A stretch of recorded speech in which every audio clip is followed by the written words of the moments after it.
Institutes of the Christian Religion by John Calvin, Book 1, The Knowledge of God the Creator.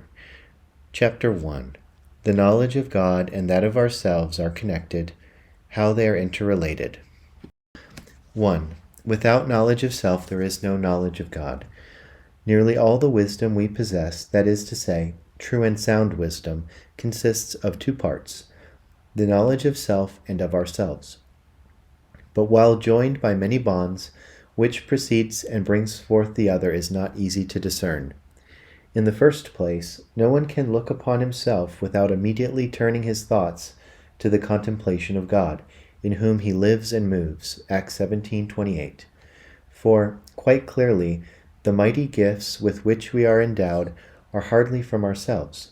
Indeed, our very being is nothing but subsistence in the one God.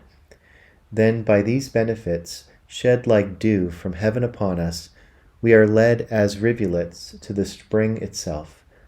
Indeed, our very poverty better discloses the infinitude of benefits reposing in God. The miserable ruin into which the rebellion of the first man cast us, especially compels us to look upward. Thus, not only will we, in fasting and hungering, seek thence what we lack, but, in being aroused by fear, we shall learn humility. For, as a veritable world of miseries is to be found in mankind, and we are thereby despoiled of divine raiment, our shameful nakedness exposes a teeming horde of infamies. Each of us must, then, be so stung by the consciousness of his own unhappiness as to attain at least some knowledge of God.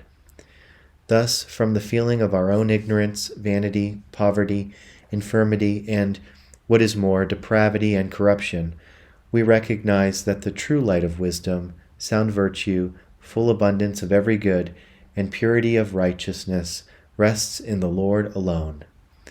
To this extent, we are prompted by our own ills to contemplate the good things of God, and we cannot seriously aspire to Him before we begin to become displeased with ourselves.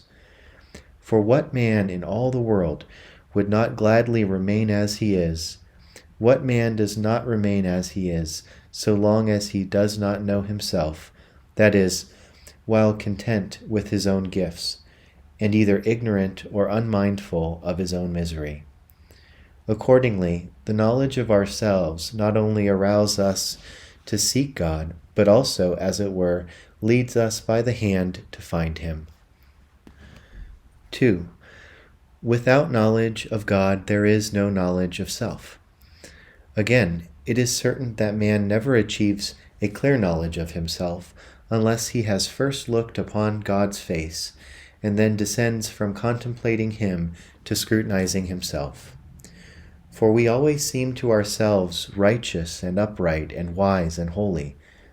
This pride is innate in all of us, unless by clear proofs we stand convinced of our own unrighteousness, foulness, folly, and impurity.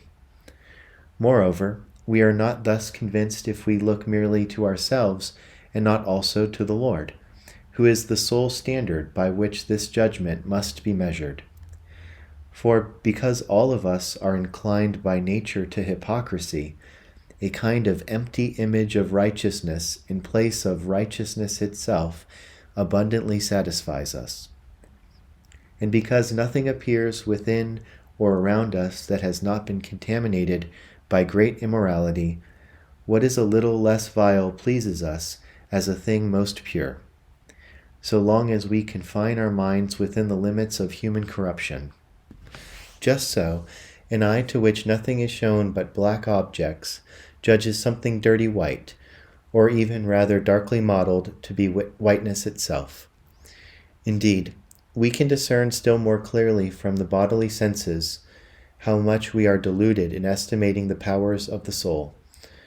For if in broad daylight we either look down upon the ground or survey whatever meets our view round about, we seem to ourselves endowed with the strongest and keenest sight. Yet when we look up to the sun and gaze straight at it, that power of sight which was particularly strong on earth is at once blunted and confused by a great brilliance. And thus we are compelled to admit that our keenness in looking upon things earthly is sheer dullness when it comes to the sun. So it happens in estimating our spiritual goods. As long as we do not look beyond the earth, being quite content with our own righteousness, wisdom, and virtue, we flatter ourselves most sweetly, and fancy ourselves all but demigods. Suppose we but once begin to raise our thoughts to God, and to ponder his nature, and how completely perfect are his righteousness, wisdom, and power, the straight edge to which we must be shaped.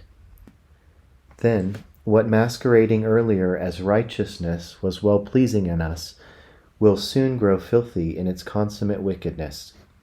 What wonderfully impressed us under the name of wisdom will stink in its very foolishness.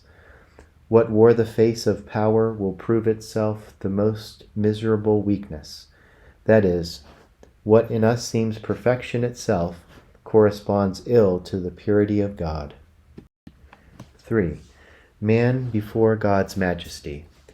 Hence that dread and wonder with which the Scriptures commonly represents the saints as stricken and overcome whenever they felt the presence of God.